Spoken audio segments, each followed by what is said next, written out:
Meus queridos amigos, irmãos, a paz do Senhor, falando EBD de volta nesta vez, a lição bíblica da CPED, da Sala dos Jovens, tá bem? O tema geral, alcance um futuro feliz e seguro, Conselhos de Salomão, no livro de Provérbios, um convite à sabedoria e às promessas de proteção. Veja que Deus é tão bom que Ele nos faz um convite.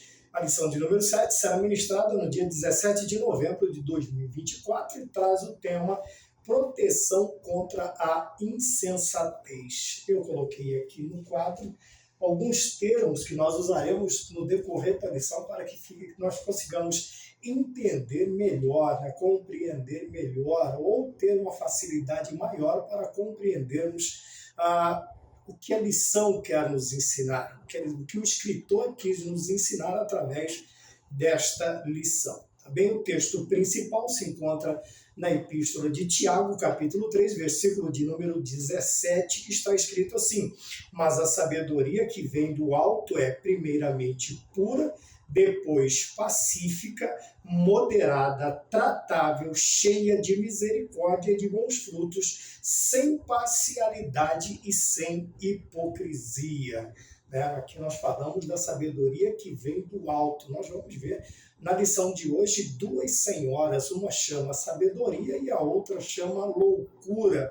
E nós, no decorrer da lição, vamos procurar compreender para melhor escolhermos no momento o que nós vamos usar. Se vamos usar a sabedoria, se seremos sensatos ou se usaremos a loucura e partiremos para a insensatez, como diz a lição. Porém, a lição ela nos traz uma proteção, ela vai nos apresentar uma proteção contra esta senhora, vamos dizer assim, contra este ataque que vem contra nós. No caso aqui, a lição para os jovens. Porém, quando nós abordamos, nós não abordamos meramente para uma faixa etária, procuramos fazer para que todas as faixas etárias, para que todas as idades entendam e possam caminhar na trilha da sabedoria, no caminho da sabedoria. Tá bom? Como eu disse, o resumo da lição: uma vida de sabedoria tem a moderação como antídoto contra uma vida insensata. Então, se você olhar, nós temos todos estes termos que nós vamos usar na lição. Os objetivos da lição: mostrar o significado das duas senhoras, a dona sabedoria e dona loucura.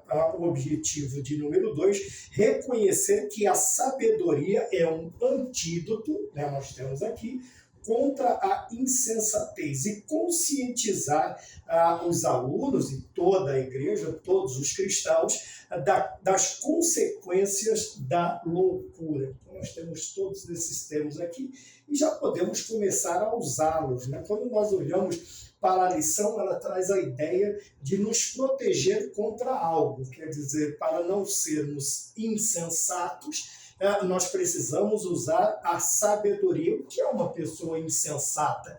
É uma pessoa desprovida de juízo. Nós vamos ver também no decorrer da lição a palavra loucura, que é a mesma coisa, uma pessoa desprovida de razão, de juízo, de ponderação, de conseguir chegar sabiamente a uma conclusão e segui-la. Então ele diz aqui: proteção contra a insensatez. E no resumo da lição, nós vemos as três palavrinhas que nós temos aqui também. Uma vida de sabedoria tem moderação, quer dizer, uma pessoa que evita os excessos, aquela vida controlada, moderada, comedida, uma vida vivida com parcimônia, com cautela.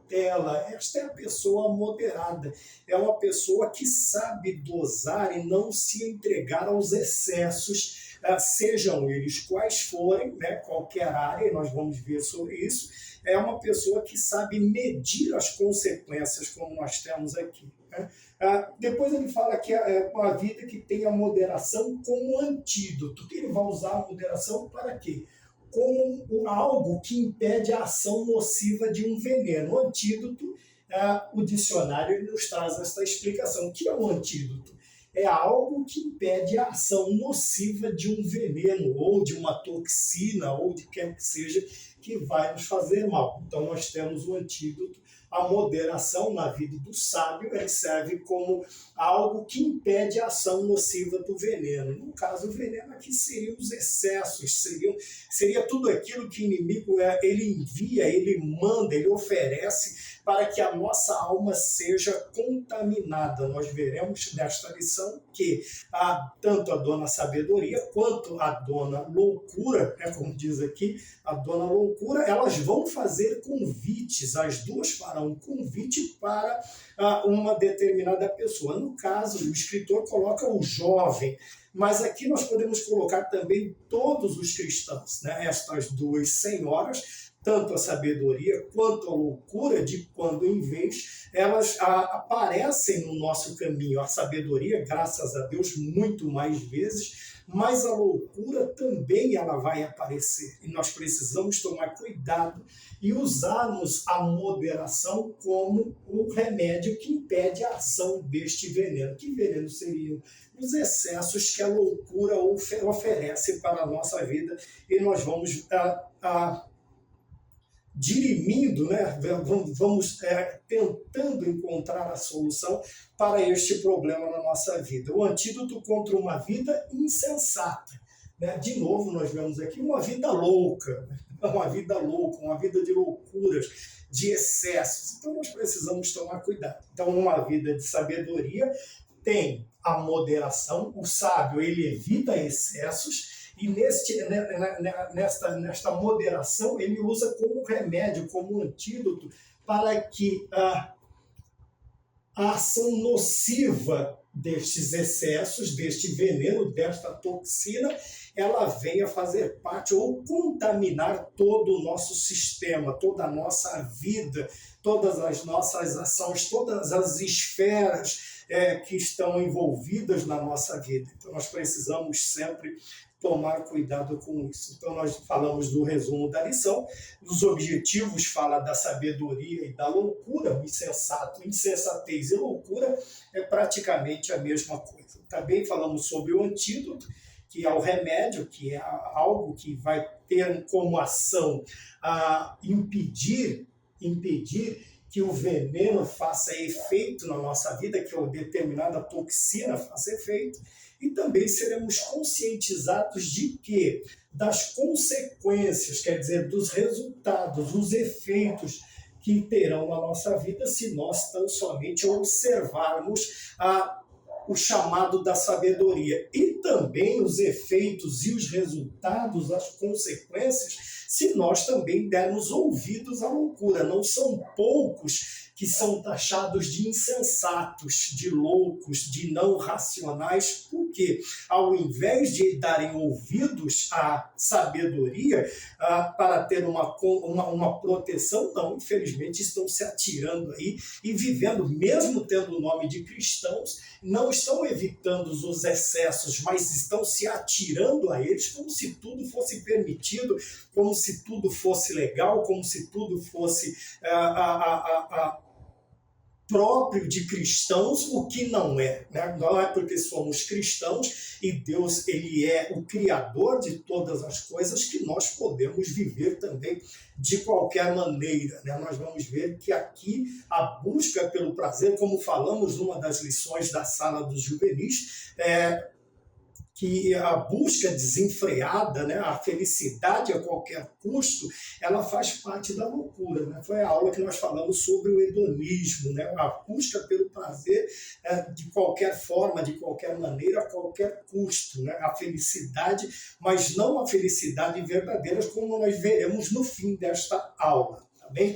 Então falamos sobre os objetivos. E agora nós vamos para a introdução da lição. Nesta lição, vamos estudar o capítulo 9 de Provérbios, que apresenta duas senhoras. A primeira, a sabedoria, a segunda, a loucura. Qual delas daremos ouvidos? Ora, é uma pergunta pertinente. Né? Existem vezes que nós pensamos, mas por que estas perguntas? Ora, eu me lembro agora quando o Senhor Jesus Cristo ele chega diante de um cego e ele pergunta para o cego, ora, o que é que você quer? que você deseja? Por que você está me chamando?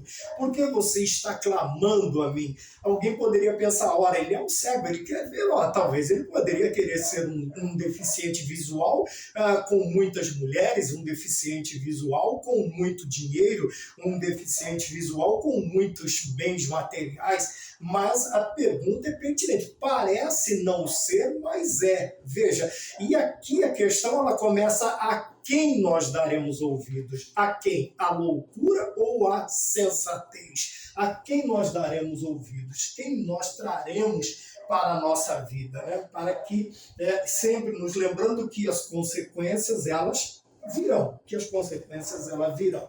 E nós precisamos responder esta pergunta, principalmente os jovens, né? Talvez possamos olhar para as cães brancas, para os mais velhos e achar que eles já têm de fato a conquista de tudo aquilo que eles querem. Porém, não é bem assim. Nós vemos de quando em vez pessoas já maduras na idade, não estou falando maduras no conhecimento, na experiência, como nós veremos aqui, porém, pessoas já de uma idade avançada, infelizmente, agindo insensatamente, incoerentemente, com o pensamento, com a pregação cristã, com o ensino bíblico para as nossas vidas. Então, ser insensato não é um privilégio somente dos jovens, mas existem muitas pessoas, vamos chamar de velhos, muitas pessoas já maduras na idade, eu vou frisar isto, que infelizmente agem com insensatez, loucura, que sem moderação, né? E não pensando nas consequências, Na hora de respondermos esta pergunta, nós precisamos também ter em mente que qual for a nossa resposta, qual for a nossa aceitação, esta resposta ela terá suas consequências, ela terá os seus resultados, que podem ser bons ou podem ser nocivos ou funestos para a vida do cristão, que infelizmente fará a opção errada e terá resultados bons, consequências boas para o cristão que der a resposta correta a esta pergunta. Porém, a introdução termina assim: a qual delas daremos ouvidos? A loucura ou a sabedoria? A primeira ou a segunda? Quem nós ouviremos? Ora, e nós sabemos que na caminhada cristã nós não somos obrigados a nada, nós não somos autômatos, robôs, pelo contrário. Por isso nós temos o juízo, nós temos a razão, nós não somos insensatos. O ser humano ele é criado, ele é dotado, né, da razão, da consciência, do pensamento, do juízo, do tirar conclusões, e por isso o Senhor Deus, ele permite a nós que nesta caminhada nós cheguemos à conclusão. E as conclusões elas devem estar sempre atreladas à vontade de Deus. Quando a nossa vontade estiver ligada à vontade de Deus, consequentemente, os resultados serão bons. Tá bem? O ponto de número 1 diz: as duas senhoras, dona sabedoria e a dona loucura, como nós falamos, né? E aqui ele vai trazer uma explicação sobre por que esta apologia da sabedoria, né? Os capítulos de 1 a 9, que se caracteriza pela apologia, pela defesa, né? Pela defesa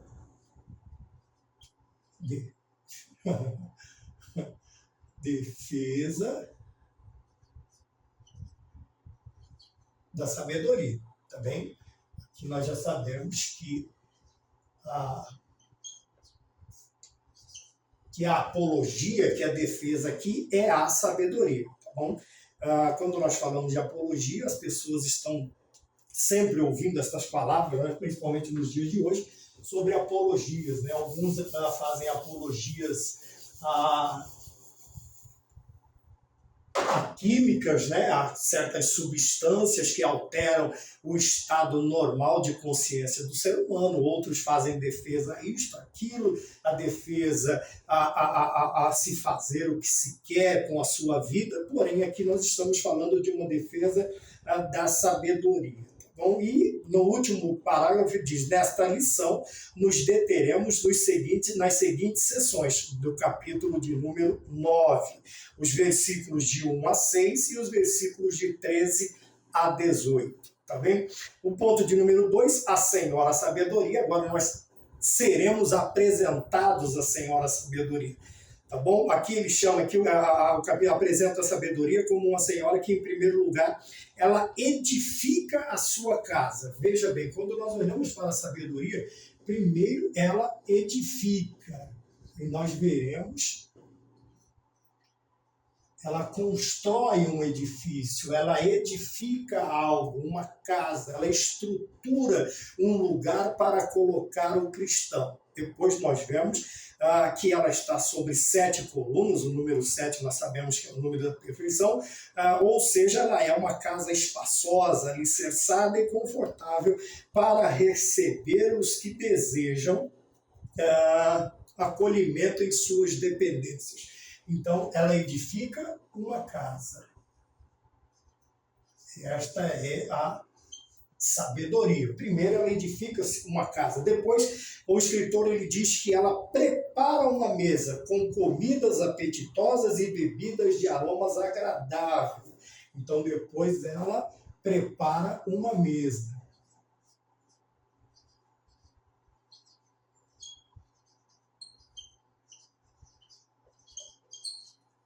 Prepara uma mesa.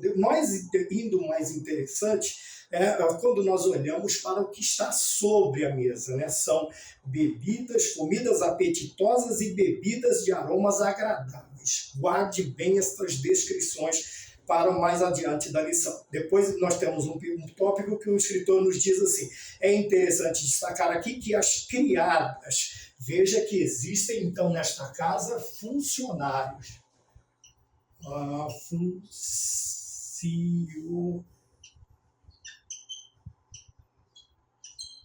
Funcionários, tá bem? Esses funcionários, nós vamos ver, ou estas criadas, como estão nos versículos 3 e 4, normalmente são apresentados como os mestres, os líderes espirituais e os pais que constituem a relação do jovem. Então, estas criadas, estes funcionários na casa da sabedoria, quem são eles? Eles são esta alusão, ela faz referência a quem? Primeiro, fala dos mestres, quer dizer, dos ensinadores. Depois dos mestres, nós temos os pais, né? E os líderes espirituais. Então, nós temos aqui mestres, bem?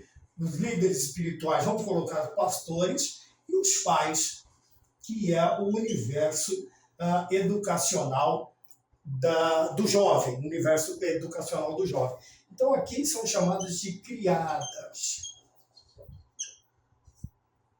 São chamados de criados, tá bem? E no último tópico, que fala que a sabedoria, ela conclama os jovens, vinde comer e beber da sabedoria, versículo 5. Quem aceita este convite, abandona a insensatez e caminha pela trilha do reto entendimento.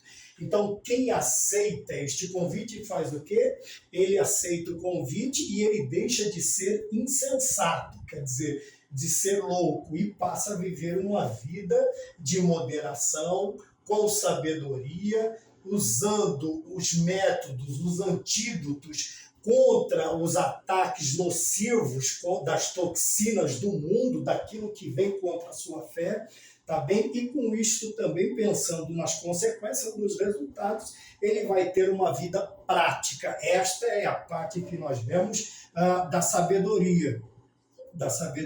E quando o jovem, o cristão, ele abraça esta ideia chamada sabedoria, ele traz com essa ideia. Veja que caminho interessante que a sabedoria nos propõe. Primeiro, ela tem uma morada para nós. Olha que coisa interessante. Ela tem uma casa, ela edifica esta casa, a sabedoria. Depois ela prepara uma mesa. E eu começo a lembrar aqui do Salmo de número 23. Depois ele diz que a sabedoria tem criadas, quer dizer, dentro desta casa existem criadas.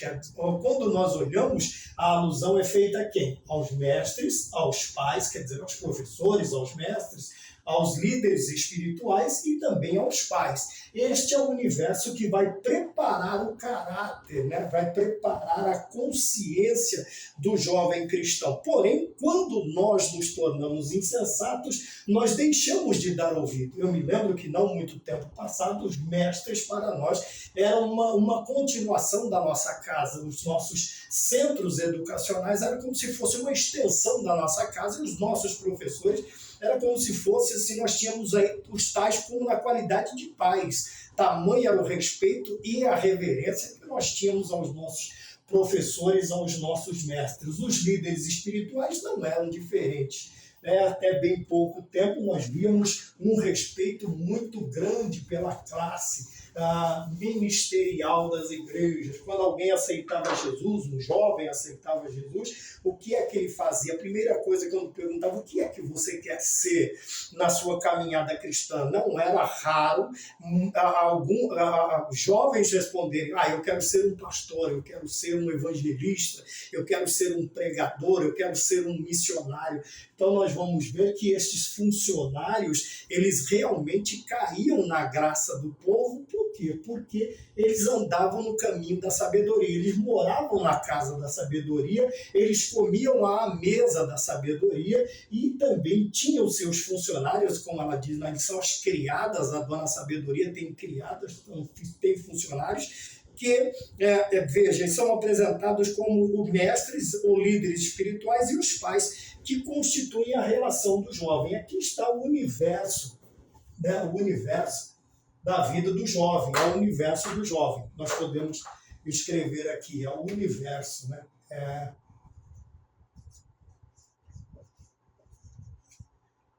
Quando eu digo universo, quer dizer é aquilo que circunda a vida do jovem, que está em torno dele, é a preparação que ele tem. Esta é a sabedoria que é apresentada a nós, e nós precisamos abraçar. Consequentemente, no ponto de número 3, nós vamos ver a outra senhora também nos fazendo convite. Lembra que eu pedi para você guardar? Veja, ela mesma edifica uma casa, ela mesma prepara a mesa e tem os seus funcionários que fazem parte do universo do jovem, do aprendiz, do discípulo, daquele que está começando ou que já está em caminho e também aqueles que estão terminando. Não é porque já estão aí, alguns já estão dizendo que combateram o bom combate, acabou a carreira e guardaram a fé, que eles não precisam mais estar ligados à sabedoria. Não, muito mais agora. Por quê? Porque os tais, principalmente nós, professores, superintendentes, pastores, os ministros da casa do Senhor, muito mais precisamos comer desta mesa. Para quê? Para que também tenhamos como servir. Não tem como eu servir algo sem primeiro que eu tenha aprendido a preparar este algo. Agora eu me lembro também de uma comida que estava sendo feita para um colégio de profetas, né? Tem um colégio apostólico, um colégio de profetas, e quando foi experimentar a comida, alguém sem experiência acabou fazendo a comida e introduziu naquela comida veneno. E alguém, ao experimentar, nós vamos ver duas vezes esta palavra, a experiência, ao experimentar a comida, ele disse a morte na panela. E o profeta, né, que é um dos, vamos dizer aqui, na casa da sabedoria, uma das criadas, um dos funcionários, ele vai lá e ele acrescenta algo à comida e o veneno é retirado da panela.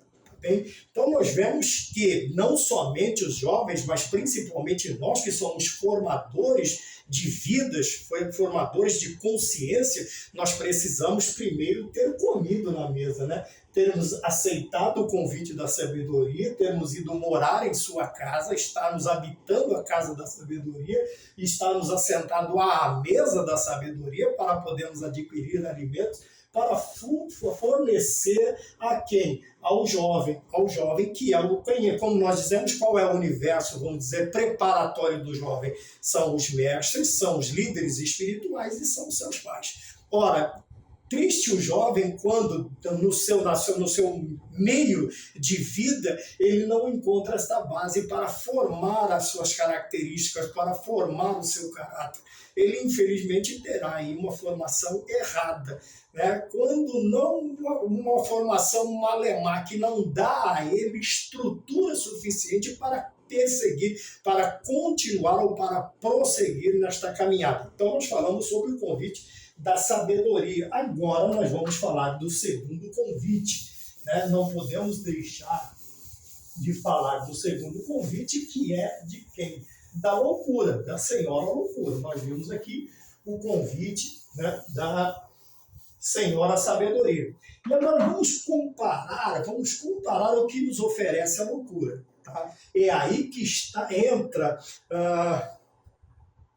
o praticar. É aí que entra o praticar. Por quê? Porque a prática ela vai nos dar habilidades que nós adquirimos pela experiência, pela prática, não só pela teoria, mas em si praticar constantemente, diuturnamente. Então eu separei aqui que na sabedoria você tem o conhecimento adquirido pela experiência. A sabedoria é conhecimento adquirido pela experiência. Veja que a sabedoria não fala de bancos de escolas, não. Nós falamos de uma preparação. A sabedoria nos leva além. Eu sempre digo que tem 3 classes de pessoas. Tem o esperto, né, que gosta de levar vantagens em tudo, é o malandro, é o esperto. Tem o inteligente, a inteligência nós aperfeiçoamos ou adquirimos dos nossos bancos nas instituições de ensino. E a sabedoria, como nós lemos na leitura, aqui no texto principal, que vem do alto. Essa sabedoria, essa forma de chegar a conclusões através da experiência, ela é celestial. Porém, nós veremos também que existe uma sabedoria que não é celestial, que não provém da parte de Deus. Pelo contrário, ela é terrena. E quando nós vemos, olha bem, aqui a senhora loucura, que é diferentemente da senhora sabedoria, a senhora loucura, primeiro, ela é alvoroçada. É uma palavra interessante, né? A palavra, ela é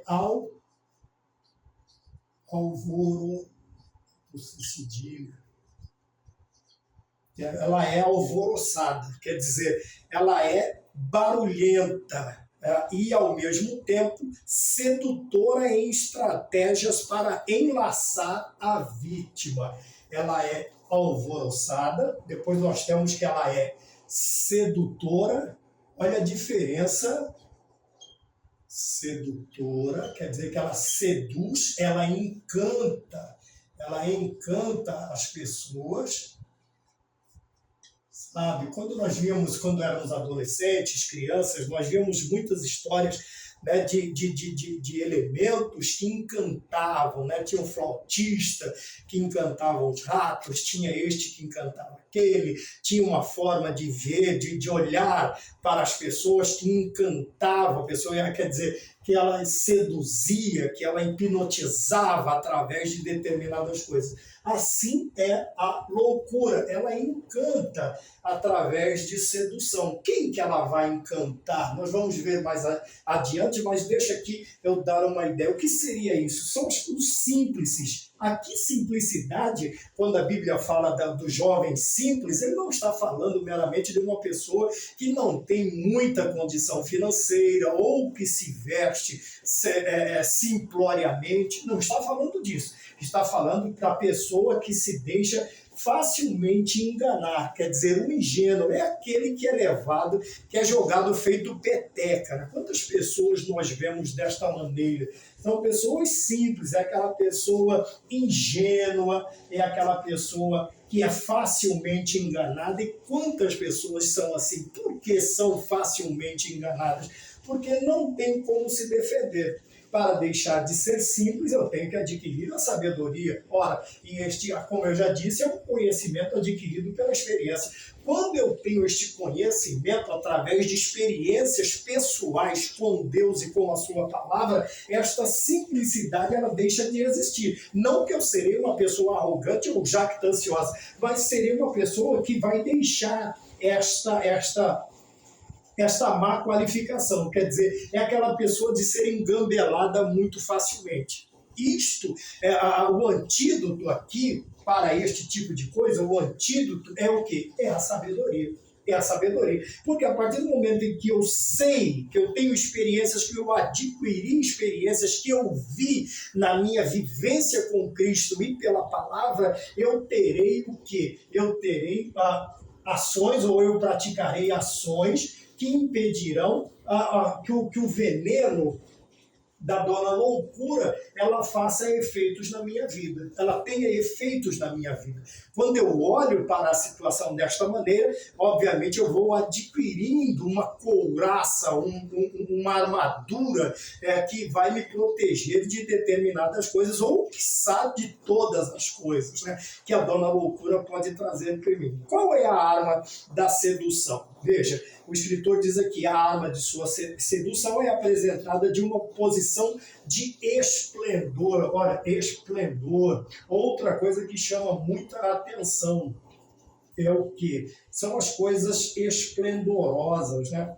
De esplendor. Esplendor aqui é aquela coisa que chama a atenção. Geralmente, quando nós temos o costume de dizer que o pecado não é feio, que os pratos apresentados pelo inimigo e pela dona loucura, geralmente eles são esplendorosos, magníficos, chamam a atenção, encantam, seduz. E nós precisamos tomar cuidado com isso, porque o inimigo das nossas almas, ele nunca vai apresentar algo para nós que não seja bonito ou atrativo. Quando Eva olha para a árvore, você vê que ela tem 3 definições. Ela vai ver que o fruto é agradável aos olhos, ao paladar, bom de se comer e de dar. Ela chega a algumas conclusões. Ela é encantada pela serpente através daquilo que ela oferece. E ela ofereceu algo que não era dela, aquele fruto não foi ela quem criou, foi Deus quem criou e colocou um limite. Veja, mas como a pessoa insensata, né, sem juízo, o que ela faz? Ela não tem moderação. Ela simplesmente entrou, ela não evitou os excessos, ela passou dos limites, ela transpôs uma linha que o Senhor Deus havia traçado para que ela não passasse. Nem ela, nem o seu marido, né? Nós sabemos que a ordem foi dada ao marido. Então nós vemos que a arma da sedução é apresentada de uma posição de esplendor, pois a senhora loucura se assenta nas alturas, né? Veja, enquanto a sabedoria edifica uma casa, enquanto a sabedoria dispõe uma mesa com comidas agradáveis, cheirosas, de paladar altamente degustativo, que é o aroma desperta a fome. Olha o que a dona loucura faz. Ela traz águas roubadas,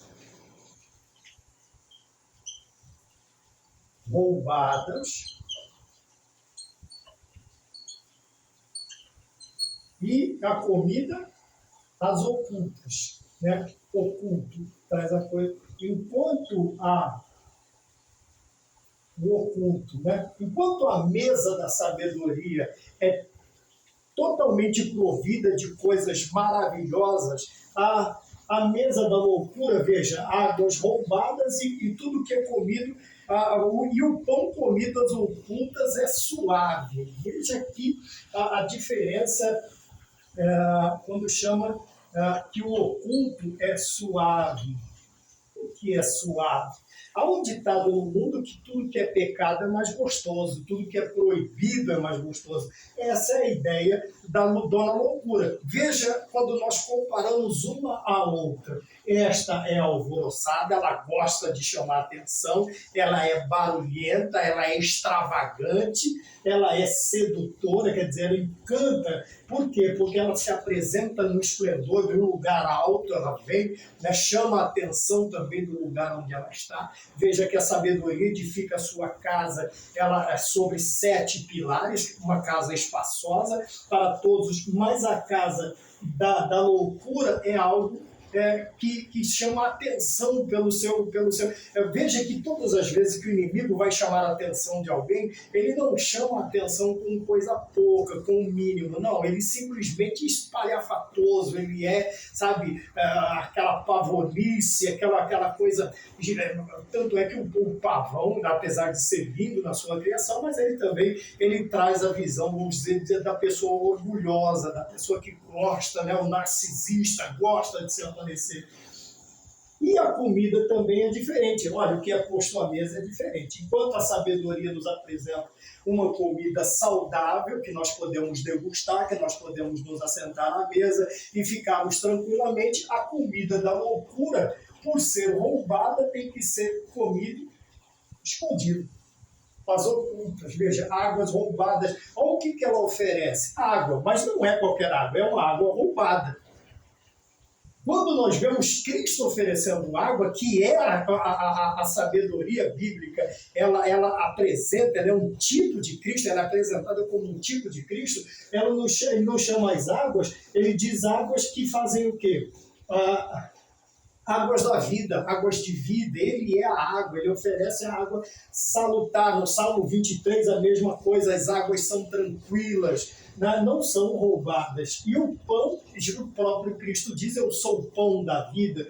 Veja, e este pão você não vai comê-lo escondido, pelo contrário, o sábio Salomão nos convida até a repartir o pão em 7 até 8, porque nós não sabemos, né, o dia de amanhã.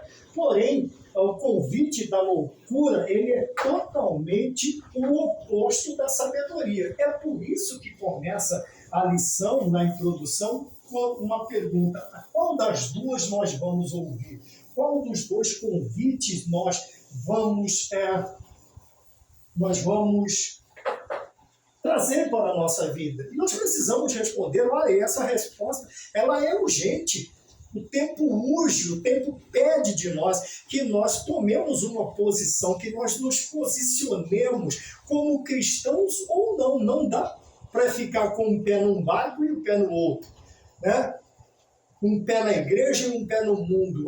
Uma hora agindo com sabedoria, outra hora agindo como tolos. Né? Pessoas com falta, desprovido de juízo, sendo insensatos, sendo pessoas que agem na base da loucura. Então nós vimos aqui no primeiro tópico o convite das duas, tanto da sabedoria quanto da loucura, e cabe a nós agora chegarmos a uma conclusão dentro do quê? Dentro da prática, né? Usando a sabedoria, né, o conhecimento daquilo que nós adquirimos pela experiência, e é muito bom, eu vou frisar um pouco mais essa questão da experiência, porque muitos estão precisando, suas vidas, há uma lacuna muito grande na questão da experiência. Pessoas que têm uma experiência, não tiveram nenhum encontro real com Cristo.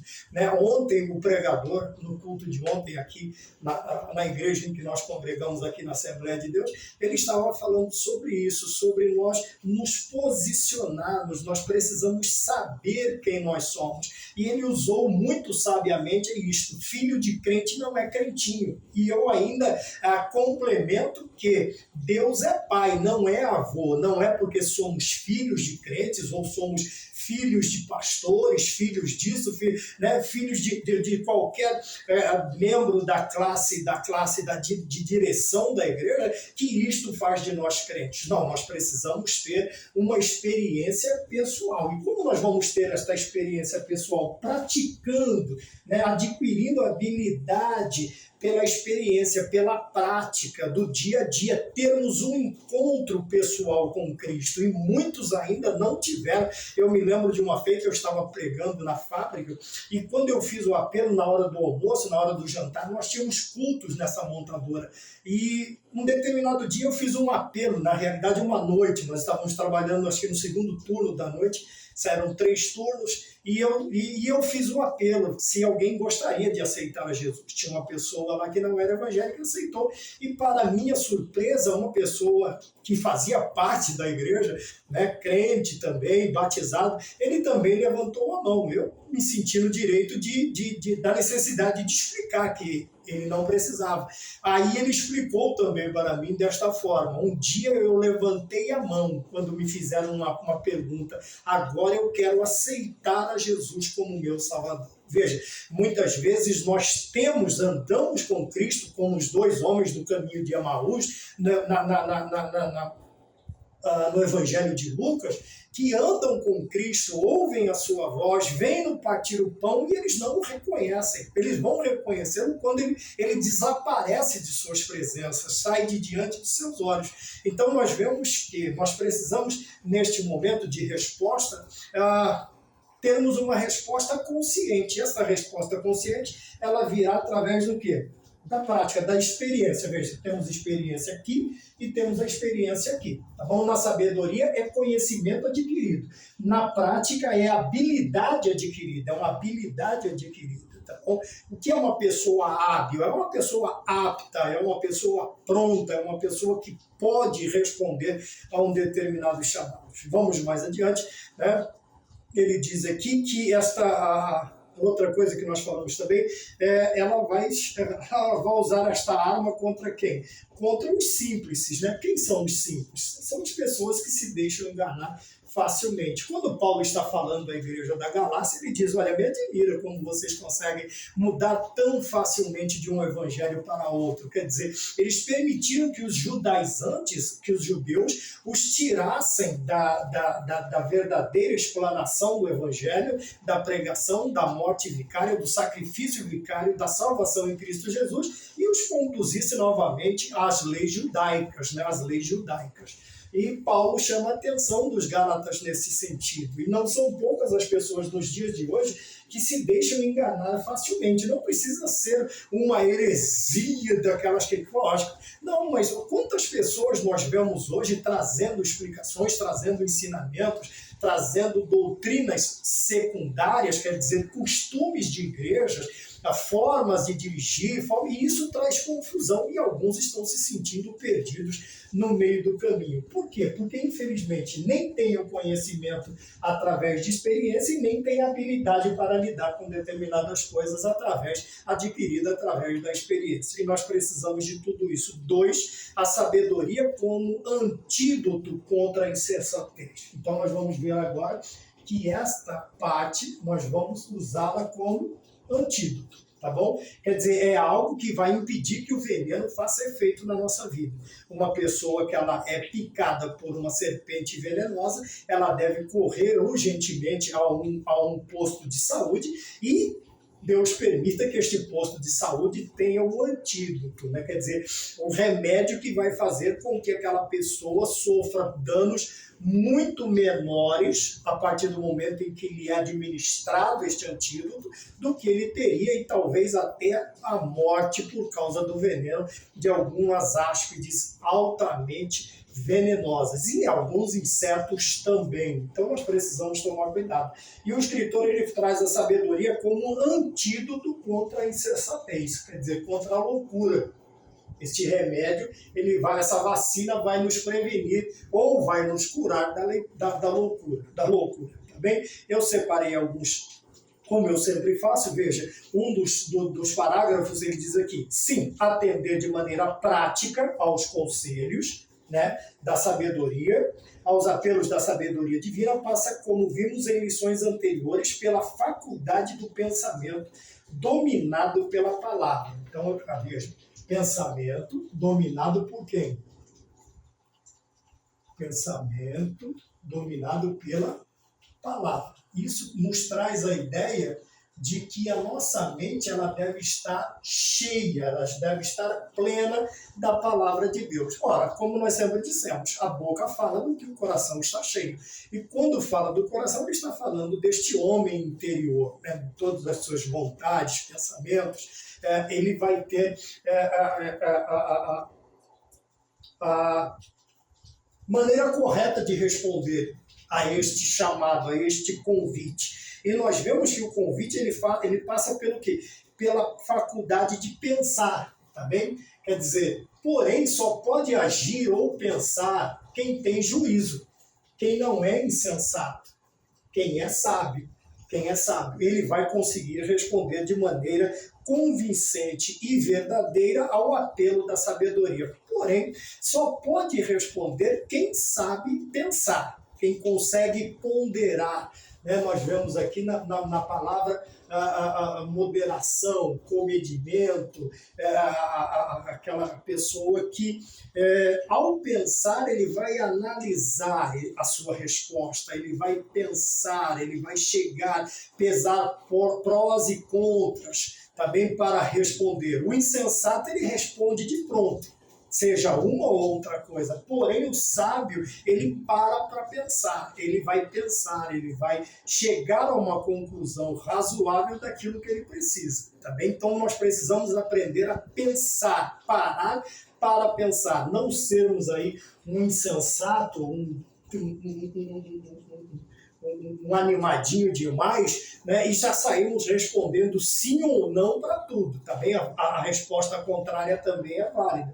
Então, nós precisamos pensar, né? E para pensar, nós temos que ter sabedoria, temos que ter conhecimento de causa, temos que ter, pelo menos, um panorâmico daquilo que nós estamos analisando. Como é que eu vou poder analisar algo se eu não tenho conhecimento de causa, se eu não tenho, pelo menos, o mínimo de informações a respeito daquilo? Então, o escritor ele diz aqui, atender de maneira prática, quer dizer, hábil, por causa de experiências que eu tive, eu vou poder responder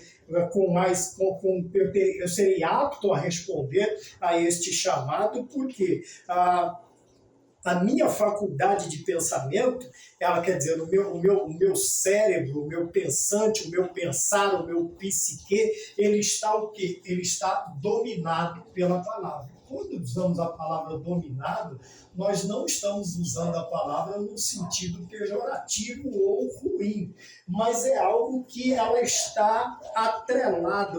Todos os meus pensamentos estão ligados aos pensamentos de Cristo, eles são levados cativos ao pensamento de Cristo. Então a palavra dominada aqui é uma coisa boa, né? Uma coisa boa. É quando você consegue dominar, quando você consegue controlar. Né? Vejamos um jogador de futebol que tem prática.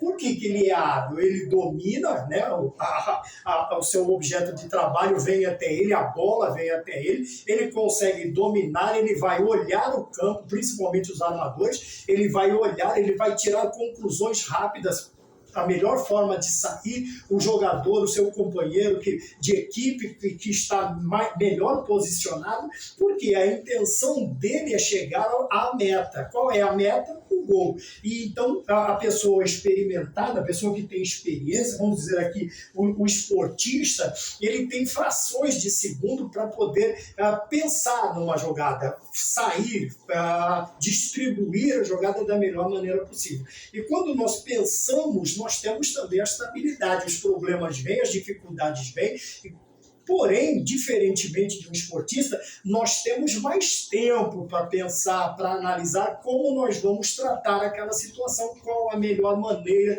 de se sobressair ou de sair de determinadas situações. Porém, esta facilidade, esta habilidade vai ser me dada pela experiência. Quer dizer, por quantas vezes eu passei isto na vida, pela vida, para que eu possa tirar uma conclusão? Você vai ver que uma pessoa só é chamada de craque quando ele já teve experiências, né?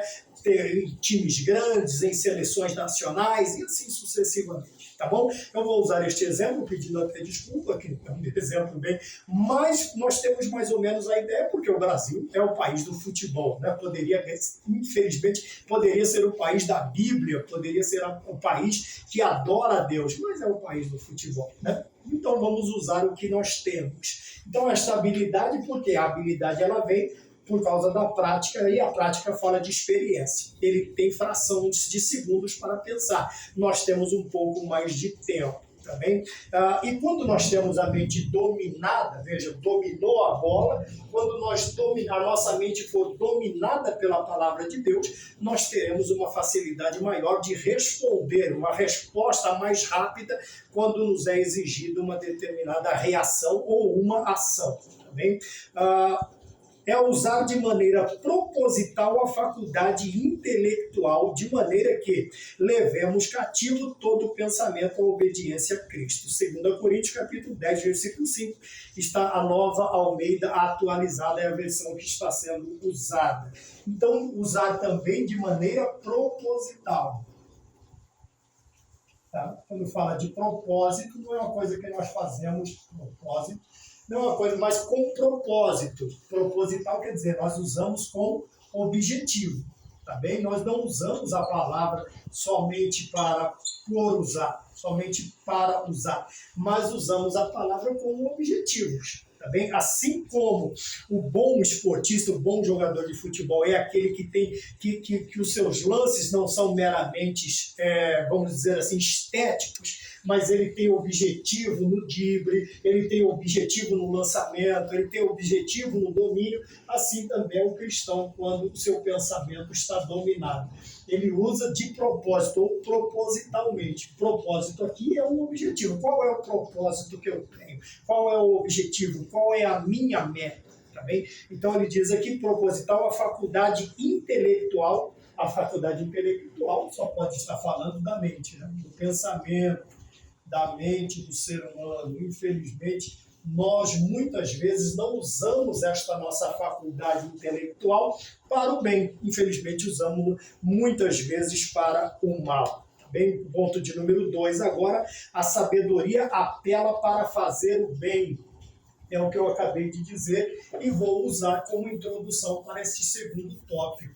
Ela me chama para fazer o bem. E eu vou fazer o bem de qualquer maneira. De que maneira? Como eu posso fazer o bem? Como eu posso fazer o bem? Veja, o primeiro ponto que eu separei está escrito aqui, ó, por intermédio do Espírito Santo, afeta os nossos sentidos, desperta em nós o amor por Deus e por isso pelo próximo, e podemos colocar em prática o que pensamos. O que isso quer dizer? Pensando no que é eterno, santo e elevado, do ponto de vista espiritual, esta realidade celestial, por intermédio do Espírito Santo. Então, a primeira coisa é pensar no bem. Pensar no bem. Tá bem? Mas sempre lembrando que pensar, ele não está na forma concreta. Tá bem? É uma ideia. Quando eu penso, eu estou tendo uma ideia daquilo que eu quero fazer. Como é que eu vou colocá-la em prática? Mediante o auxílio do Espírito Santo. Veja, como nós sempre dizemos, o Espírito Santo. Como nós vamos dizer, o ser humano ele não tem nada de bom em si. Tudo que nós temos de bom, tudo que há de bom em nós é proveniente de Deus. Tá bem? E o ponto de número 2 diz que a sabedoria apela para fazer o bem.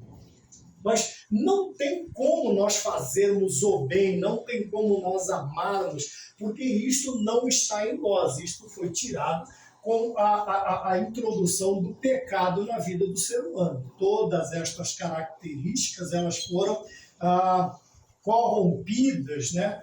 Elas foram corrompidas pelo pecado. Estas faculdades de fazer o bem, de pensar o bem, de agir pelo bem, de amar a Deus, de amar o meu próximo, tudo isso foi corrompido pelo pecado. Então eu preciso da ação, eu sou dependente da ação do Espírito Santo na minha vida. Para quê? Para que seja despertado, para que seja acordado em mim o desejo de quê? Do amor por Deus e por isto pelo próximo. E fazendo isso, nós saímos daqui do pensar e vamos praticar. Agora sim é algo concreto, prático. Não adianta eu somente pensar, ficar no campo do abstrato. Eu tenho que colocar isto em prática. Eu tenho que fazer com que os meus pensamentos sejam transformados em realizações, em obras. em atitudes, em ações. Eu não posso ficar só no pensar, só no campo do pensamento. Não, eu tenho que fazer com que estes pensamentos virem realidade. E como é que eles vão se transformar em realidade? A partir do momento que a minha mente é dominada pela palavra e também eu tenho o auxílio do Espírito Santo na minha vida. Se eu não tiver este auxílio, se eu não pedir este auxílio, infelizmente a minha vida será uma vida infrutífera. Eu vou ficar pensando, postergando e nunca vou fazer nada. Nunca vou fazer nada. Então, o ensino no Novo Testamento é chamado para colocar em prática o que pensamos de acordo com o que aprendemos com Jesus e a sua palavra. Então, o ensinamento ele faz isso. Do Novo Testamento, ele quer que a gente saia deste campo e entremos neste campo. Também, como eu disse, não adianta somente pensar se eu não agir. Se eu não agir, eu tenho que agir, eu tenho que fazer algo, sabe? E muitas vezes eu me considero não capaz, muitas vezes eu não me considero altura, muitas vezes eu não me considero chamado. E isso, a maioria das vezes, são impedimentos que eu mesmo crio para que eu não me ocupe demais com as coisas de Deus. Mas eu preciso tomar cuidado. Por causa desta apatia, desta letargia, ela pode me trazer consequências, efeitos ou resultados ruins da minha vida cristã. Eu preciso tomar cuidado. Então, ou eu corro risco, né? Como diz lá fora o ditado, quem não arrisca não petisca. Mas e se eu errar? Ora, você vai aprender. Você vai aprender e a próxima vez que você for fazer, você não vai errar de novo. Pode errar em outra coisa, mas naquela que você já errou, não. É aí que vem o quê? A habilidade. Você vai adquirindo experiências, não somente com os seus acertos, mas principalmente com os erros. Nós aprendemos principalmente com os erros, porque são coisas que nós não vamos cometer mais, que nós não vamos fazer mais. Então a sabedoria, ela apela para fazermos o bem, pensar o bem. Porém, nós não podemos ficar somente no campo do pensamento. Nós temos que agir, temos que praticar. Né? Alguns até brincam com a palavra oração, né? Que ela tem que ela tem dentro dela esta separação, né? Não é só orar, mas agir. Oração, ação. Você tem que pôr em prática aquilo que você pensa, que você ora, que você aprende. E isto vai nos trazer o quê? Habilidades. Porque nós teremos experiências e nos tornaremos aptos a determinadas coisas, ou a quase todas as coisas referentes ao cristianismo, né? Ao trabalhar na obra. Você pode não ser chamado, mas você tem experiência para ajudar os chamados. Outra coisa interessante que nós precisamos aprender é isto. Muitas vezes nós deixamos de aprender algo porque nós pensamos assim, mas não é este o meu chamado, então por que eu vou aprender? Ora, você vai aprender para auxiliar o seu irmão que tem o chamado. E o irmão que tem o chamado, ele vai te auxiliar no seu chamado, na sua obra, naquilo que Deus te chamou a fazer. Quer dizer, alguns têm este pensamento tão pequeno, tão diminuto, que eu não vou aprender determinada coisa porque eu não sou chamado por isso. Mas você pode auxiliar quem é. Você pode auxiliar quem é. E talvez a obra vai andar muito melhor, a obra na vida de alguém, ela caminhará de forma mais satisfatória se você se propuser a ajudar, a cooperar com o seu irmão. Então nós precisamos também olhar para esta maneira de fazer o bem. Não deixa de ser fazer o bem. Você está trabalhando para Deus e auxiliando o seu irmão. Você está fazendo o bem. Bom, ponto de número 3. A vida cristã é um caminho de sabedoria. É um caminho, é um trilhar de sabedoria. Né? O que é a sabedoria? É o conhecimento que nós adquirimos através da experiência ou pela experiência, quando nós praticamos, tá bom? Então, vou repetir: habilidade pela experiência e conhecimento adquirido pela experiência. Então, a experiência, como nós dizemos, ela é ponto fundamental. O experimentar, o experimentar, né? Ela é de muito proveitosa quando nós nos atiramos às experiências, ao aprendizado.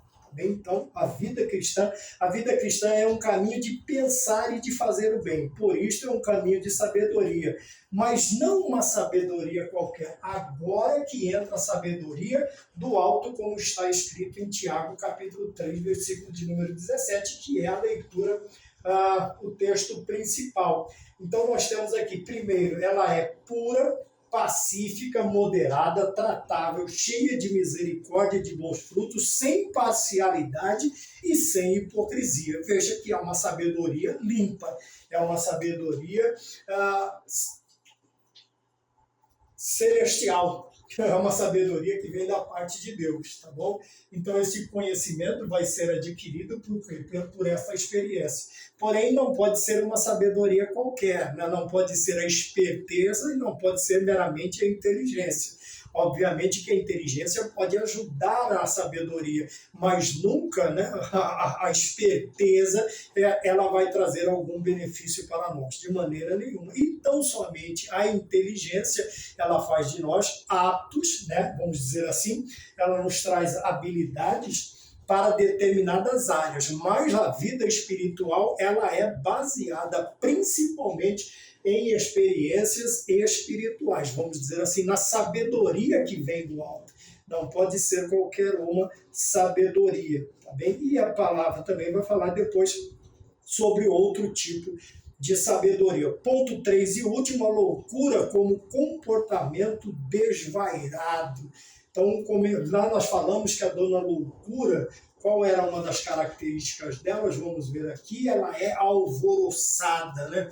Ela é espalhafatosa. Então, nós vemos aqui que o caminho da loucura é um comportamento desvairado, né? Sem juízo, é uma coisa feita de qualquer jeito, cheia de excessos, não tem experiência, não tem conhecimento. Não existe um antídoto na vida da pessoa que vive desvairadamente, né? Ele não pondera, ele não pensa nas consequências de suas atitudes, de seus atos, de suas palavras.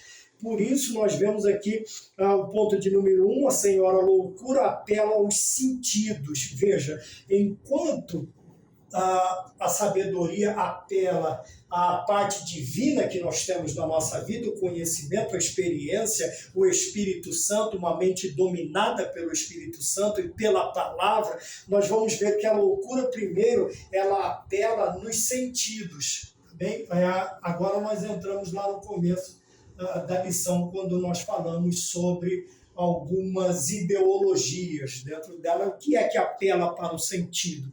A mais pronta que nós lembramos agora é o hedonismo, quer dizer, vale o que você sente, independente, você não liga para as consequências, você vai buscar a felicidade de qualquer modo, sem pensar nas consequências. É uma vida desvairada, sem limites, é uma vida sem conduta sábia, sem um comportamento sábio. Então nós vemos aqui que a loucura apela para uma vida baseada apenas nos sentidos, nos instintos mais baixos do ser humano, né? Sentidos, instintos. Quando nós falamos de instintos, deixa eu fazer de novo, faltou mais, tá bom? Vai ficar mais bonitinho. Quando nós apelamos para os instintos, nós estamos falando das partes mais animais. E nós falamos que os homens pensam, mas quem age por instinto, reage. Que é uma reação? A reação ela é compulsiva, ela é desprovida de limites. Às vezes a reação ela é brusca, ela é violenta, né? Ela é desprovida de pensamentos. Então, quando nós vemos aqui a loucura, ele está falando da busca pelo prazer, né? Aqui nós estamos aqui, o problema é que nós estamos no ponto de número 1 ainda, né? Os instintos mais baixos do ser humano. Quais são os instintos mais baixos do ser humano? É quando ele quase se iguala aos animais. Porém, os animais têm uma diferença. Os animais não são providos de raciocínio. O ser humano é. Mas quando a sua vida é baseada só em sentidos, instintos, reações ao invés de ações pensadas, nós vamos ao mais baixo dos sentimentos. Nós conseguimos. E quantas vezes nós nos assustamos com determinadas notícias e alguém pergunta como um ser humano pode fazer isso, como um pai pode fazer isso, como uma mãe pode chegar a ter uma atitude dessa. Ora, é porque a sua vida ela é dirigida pelo quê? O seu comportamento é um comportamento desvairado, não tem nada a ver com um comportamento acomedido e um moderado, e também através da sabedoria usada como o antídoto, o remédio para que a ação nociva desses venenos do mundo, destas toxinas do mundo que vêm contra nós, fazem efeitos. É por isso que muitas vezes nós nos assustamos ao extremo a ver que o ser humano consegue chegar a uma reação, a um instinto tão baixo, tão animalesco. Porém, nós comparamos a animais, mas os animais não fazem isso, eles não fazem isso. Né?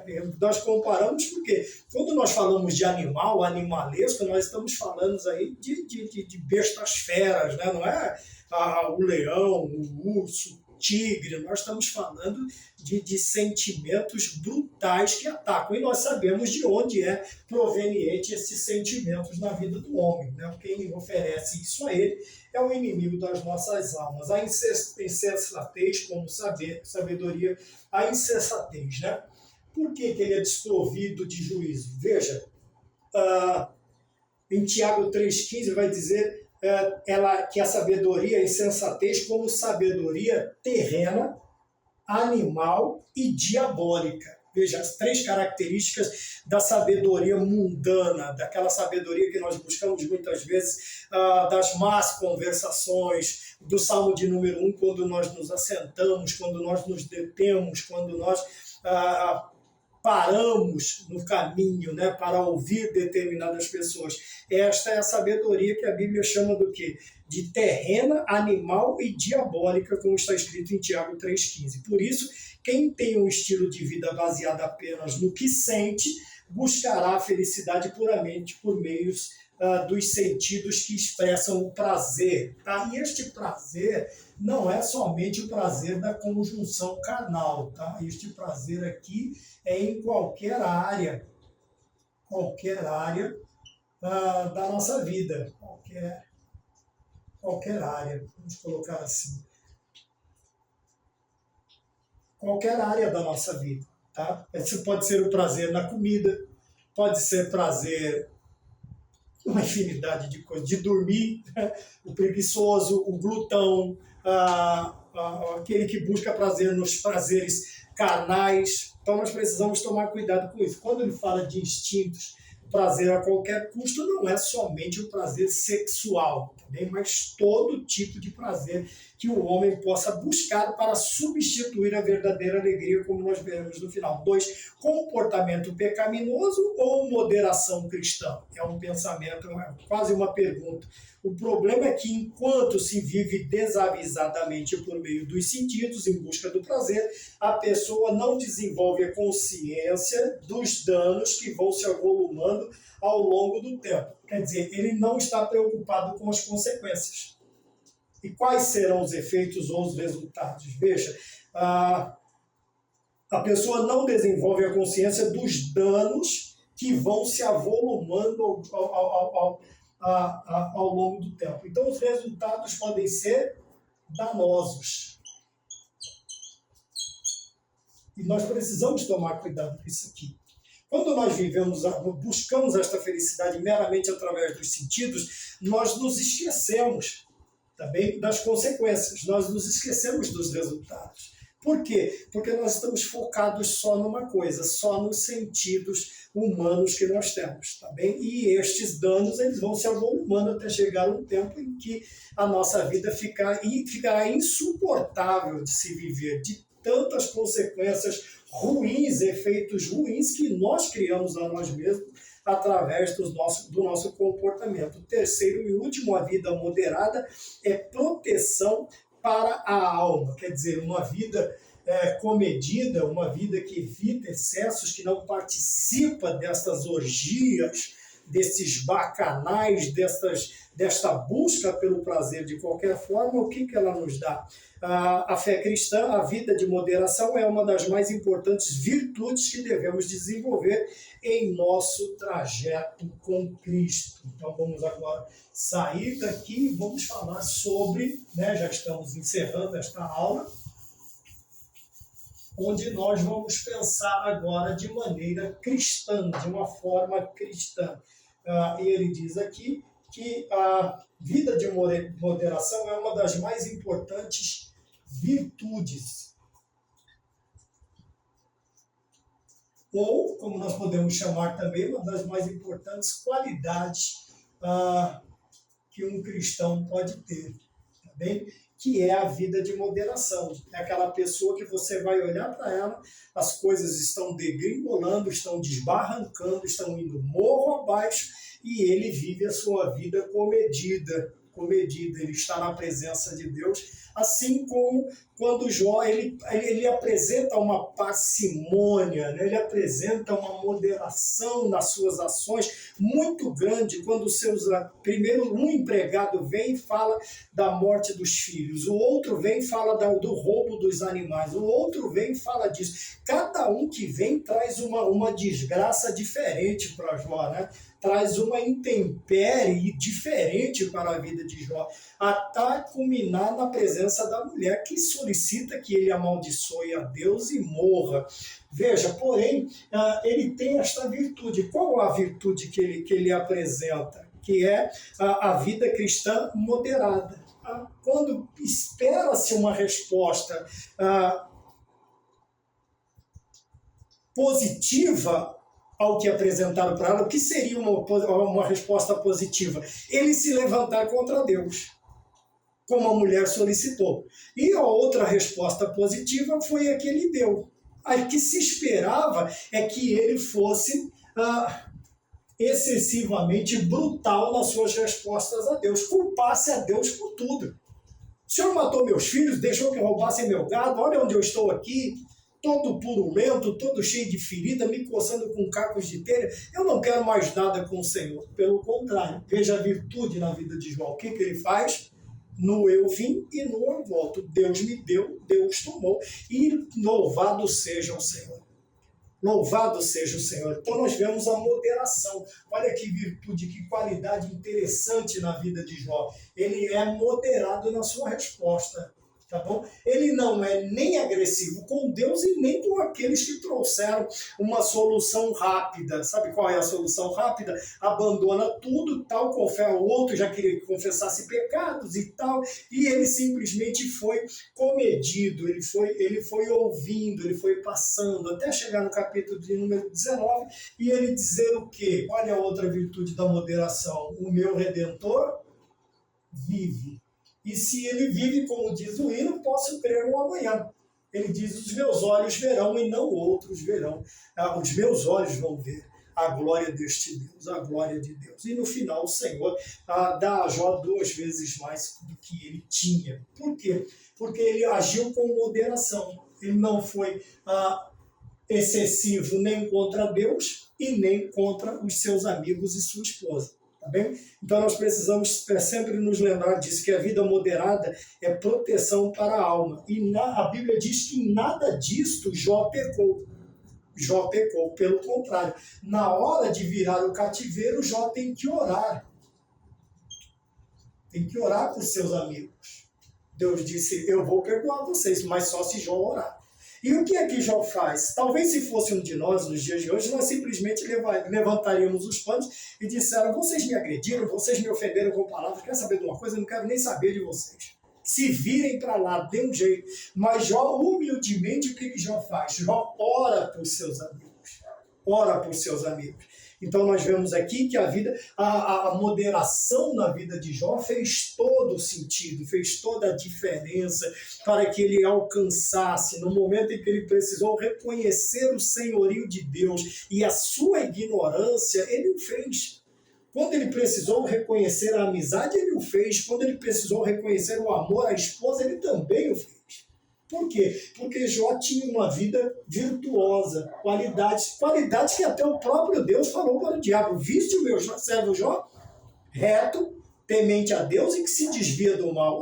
Quais qualidades, que virtudes Jó tinha para colocar diante de Deus e Deus apresentar também ao inimigo das nossas almas. Então vamos mais adiante para concluir. Uma das consequências de uma vida de moderação cristã é a verdadeira felicidade. Nós falamos da felicidade buscada a qualquer custo, né, pelo hedonista, e nós vemos a verdadeira felicidade que ela parte, que ela é oferecida, que ela é nos dada por Deus. É a felicidade que vem do céu. Como nós sempre dizemos, esta felicidade, ela não está atrelada a circunstâncias, a formas, a felicidade. O crente feliz de verdade, ele não está preso a situações terrenas, ele está sempre olhando para cima, para o alto. Então, nós vimos aqui na lição de hoje que a proteção contra a insensatez é o quê? É a moderação, é a sabedoria, que é usada como antídoto, quer dizer, você tem na sua vida um remédio, uma saída, uma solução contra as ações nocivas dos ataques do mundo contra você. Você vai agir pensando nas consequências, se vai te trazer boas consequências, efeitos, resultados bons ou não. Tá bem? Você vai deixar de ser uma pessoa ingênua aqui, tá bem? Aqui não é questão de ser esperto, de duvidar de todo mundo. Não, aqui fala de uma pessoa que não se deixa facilmente ser enganada. Você será uma pessoa inteligente, você vai ponderar, você veja que na tentação do deserto, o diabo tenta enganar Jesus Cristo por 3 vezes, mas o Senhor não era ingênuo. Tá bem? Ele não era ingênuo. Então, o que ele fez? Ele não se deixou enganar, nem facilmente, nem de maneira alguma. Mas o que ele fez, através da habilidade que ele adquiriu pela experiência na sua convivência com Deus, ele fez o quê? Ele agiu com sabedoria. Ele agiu com sabedoria. As 3 respostas que ele dá ao diabo, ele simplesmente o derruba de todos os seus pedestais. E nós precisamos agir desta maneira, tá bom?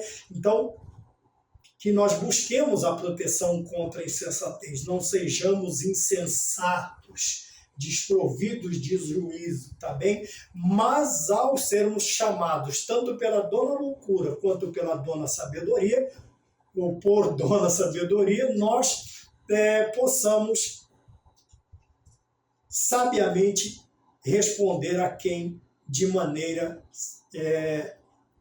propícia. Sim para a sabedoria e não para a loucura, tá bom? Como dizia uma música antiga, o cantor falava assim: eu prefiro viver 10 anos a 1000 do que 1000 anos a 10. Ora, isso é uma resposta totalmente insensata e louca. É uma afirmação. Nós cristãos preferimos viver na presença de Deus o tempo que Ele quiser, mas com parcimônia, com comedimento, com moderação, sem excessos. Então, ficaríamos com a ideia de viver 1000 anos a 10, né? Ainda que devagar, mas constante e longe é o nosso objetivo de chegar. Que Deus nos abençoe em nome do Senhor Jesus Cristo. Até a próxima aula, se Deus nos permitir, a lição de número 8 da lição bíblica CPAD, Sala dos Jovens. A paz do Senhor e que Deus nos abençoe em Cristo Jesus. Amém.